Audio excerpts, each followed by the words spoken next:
Hello everyone. ये react का second part है। तो चलिए शुरू करते हैं। तो इससे प्रीवियस जो पार्ट था उसमें बोला था कि कैसे रिएक्ट को इंस्टॉल करते हैं, रिएक्ट ऐप बनाते हैं। तो यहाँ पे देखिए स्टार्ट करने का तरीका मैं और एक बार बताता हूँ। स्टार्ट करने के लिए लिखेंगे npm स्टार्ट, एंटर।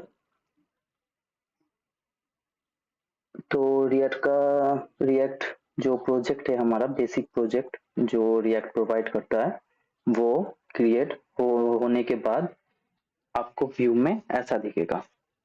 तो हम HTML को, रिएक्ट में हमारा HTML हम यूज नहीं कर सकते।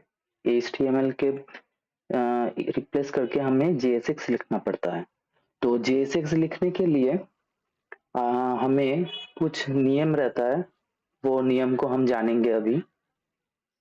तो ये प्रोजेक्ट ओपन हो जाए उसके बाद बताते हैं। तो ये है हमारा बेसिक एक रिएक्ट है।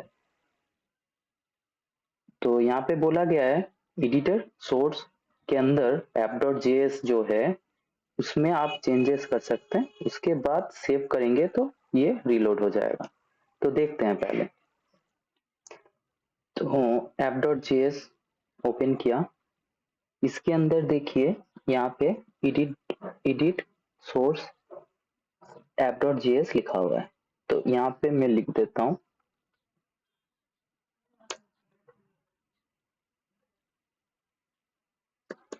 हाय।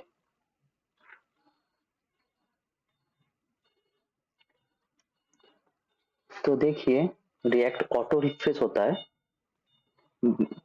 तो देखिए यहाँ पे हाय आ गया। तो हम कुछ काम करेंगे, पहले हम इसको पूरा रिमूव कर देंगे। तो रिएक्ट में एक दो तरीके का कंपोनेंट बना सकते हैं। एक है क्लास बेस्ड कंपोनेंट और एक फंक्शन बेस्ड कंपोनेंट। फंक्शन के तीन तरीके के फंक्शन कंपोनेंट होते हैं। एक होता है RFC। ये RFC मैंने लिखा और यहाँ पे जो मेरा बन गया एक कंपोनेंट, मतलब एक ये डिफॉल्ट फंक्शन कंपोनेंट है। तो इस ये जो बना है तो इसके लिए हमें एक एक्सटेंशन यूज करना पड़ता है। तो लिखने में आसानी रहता है और फास्ट काम होता है। तो इसके लिए ये वाला एक्सटेंशन होता है ES7 plus react Redux react native snippet. तो अगर हम यहाँ पे ES7 लिखते हैं तो देखिए यहाँ पे ES7 बहुत सारा आता है। तो अगर हम इसको बड़ा करेंगे थोड़ा सा तो यहाँ पे देखिए ये ये जो है ऑथर है। तो इस ऑथर का देखिए ये वाला है। तो मेरा देखिए इंस्टॉल किया हुआ है, इसीलिए यहाँ पे इंस्टॉल नहीं आ रहा। तो अगर आपका इंस्टॉल नहीं है तो आपको इंस्टॉल दिखाएगा, इंस्टॉल पे क्लिक करेंगे तो ऑटोमेटिक इंस्टॉल हो जाएगा। तो ठीक है, ये हो गया। तो तीन तरह का फंक्शनल कंपोनेंट होता है, तो मैं आपको बता देता हूँ। RFSCE ये है हमारा react arrow function export component.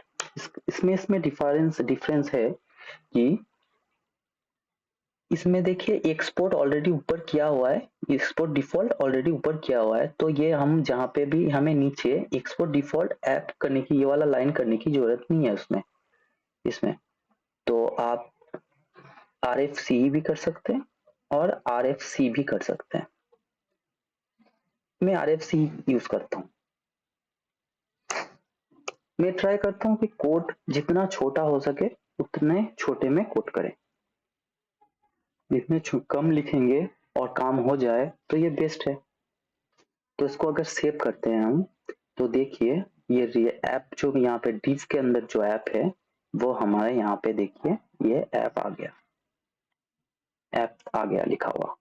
तो अगर हम एक डिव के अंदर JSX कैसे लिखते हैं, हम देखिए हमारा जो HTML है वो मैं आपको एक बार दिखाता हूँ। जो हमारा हम जो प्रोजेक्ट बनाएंगे आज, वो अभी थोड़ी देर बाद आपको प्रोजेक्ट बनाएंगे। तो मैं आपको एक बार HTML दिखा देता हूँ। तो देखिए ये वाला प्रोजेक्ट हम रिएक्ट में, ये HTML है। तो हम ये वाला प्रोजेक्ट, ये होम पेज है, तो इस होम पेज को हम रिएक्ट में कन्वर्ट करेंगे। तो उससे पहले आपको JSX क्या होता है और कैसे काम करता है वो थोड़ा सा समझा देता हूँ, तो आगे आपको प्रॉब्लम नहीं होगा। तो सबसे पहले हमें क्या करना है, तो इसका कोड अगर हम HTML को देखते हैं तो देखिए यहाँ पे एक nav है, उसके बाद एक div है, ये div यहाँ पे क्लोज हो रहा है, उसके बाद वापस से एक div है। तो यहाँ पे देखिए, यहाँ पे बॉडी के अंदर सारे div है nav है। तो मतलब क्या, यहाँ पे मल्टीपल हम div HTML में यूज कर सकते हैं, एक एक पार्ट के लिए अलग अलग div बना हुआ है। लेकिन JSX में क्या होता है, जो रिएक्ट यूज करता है, रिएक्ट सपोर्ट करता है JSX, इसमें हमें एक div देना पड़ता है या फ्रैगमेंट देना पड़ता है। फ्रैगमेंट कैसे होता है, मतलब ये ओपन और क्लोज रहेगा, बट यहाँ पे ये ओपन और क्लोज रहेगा।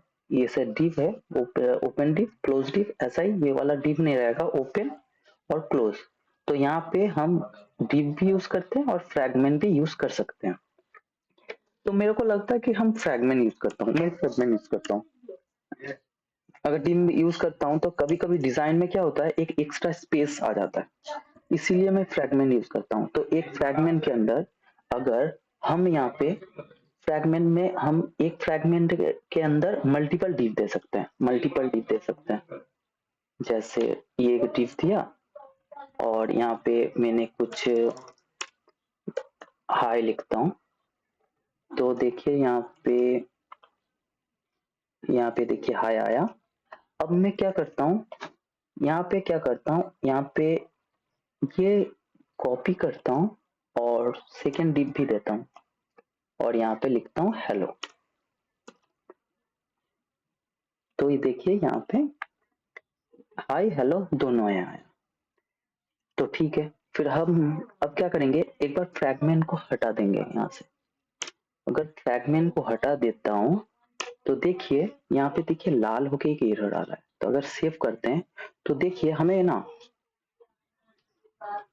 हमेशा एरर को समझना पड़ता है, नहीं तो अगर एरर को सॉल्व नहीं कर पाएंगे तो हमें वो एरर समझ में नहीं आएगा और काम करेगा नहीं। तो यहाँ पे देखिए एरर में क्या लिखा हुआ है, सिंटैक्स एरर। तो इसमें क्या लिखा हुआ है कि JSX में ऐसे हम यूज नहीं कर सकते, अगर हम करना चाहते हैं तो do you want to a JSX fragment, fragment हम यूज करते हैं, कर सकते हैं, फ्रैगमेंट के अंदर कर सकते हैं। तो ठीक है, तो हम यहाँ पे क्या करेंगे, एक फ्रैगमेंट जो पहले था वो एक फ्रैगमेंट लगा देंगे ओपन, और ये जो क्लोज है उसको इस डिप के नीचे। अब इसको डिप के नीचे, अब सेव कर देता हूँ, कंट्रोल एस किया, ये एरर चला गया, ये देखिए एरर चला गया। और यहाँ पे देखिए, यहाँ पे आ गया आपका हाई और हेलो।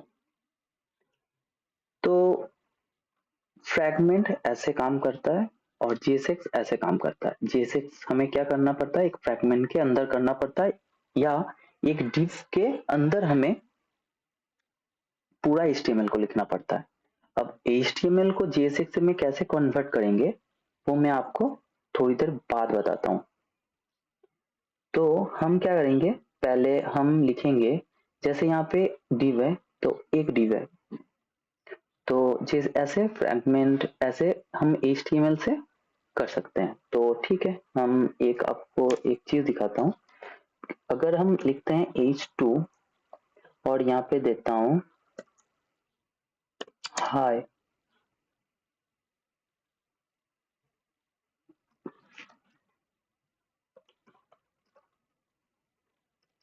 हाय नागेश्वर, ठीक है।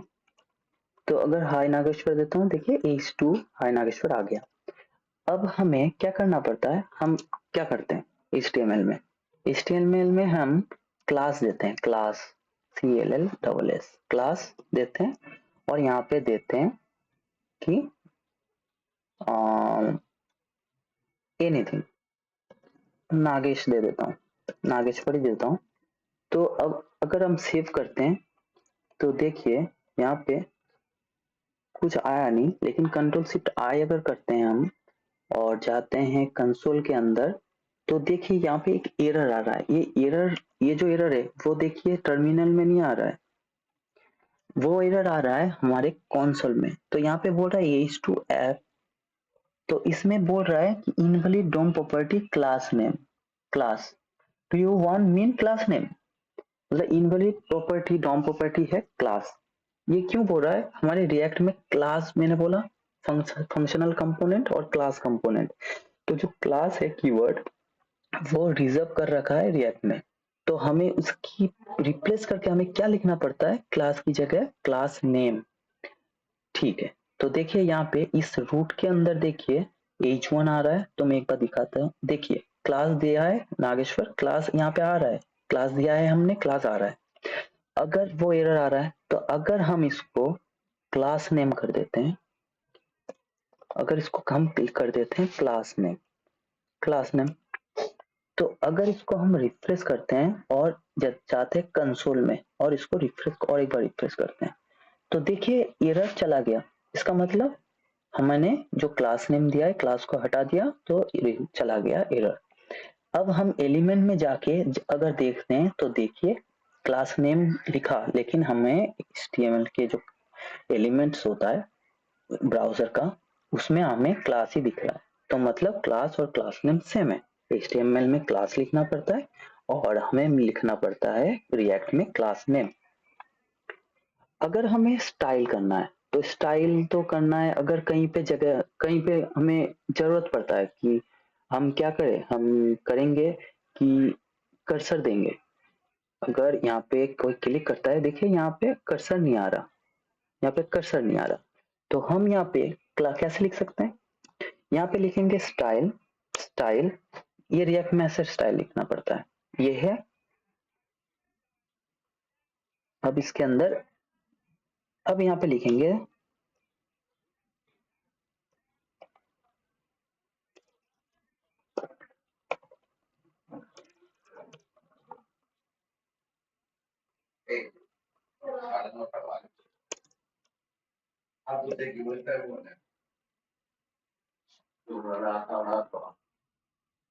तो CURSOR कर्सर, यहाँ पे देंगे पॉइंटर।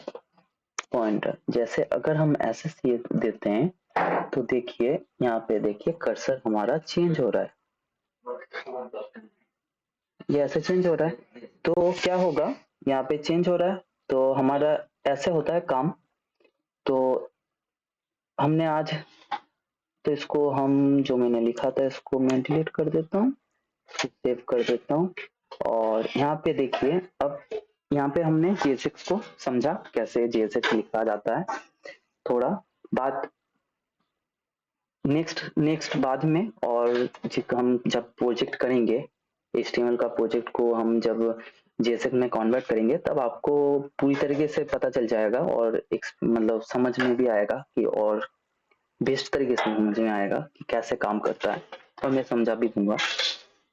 तो इसमें इतना ही है। Thank you for watching.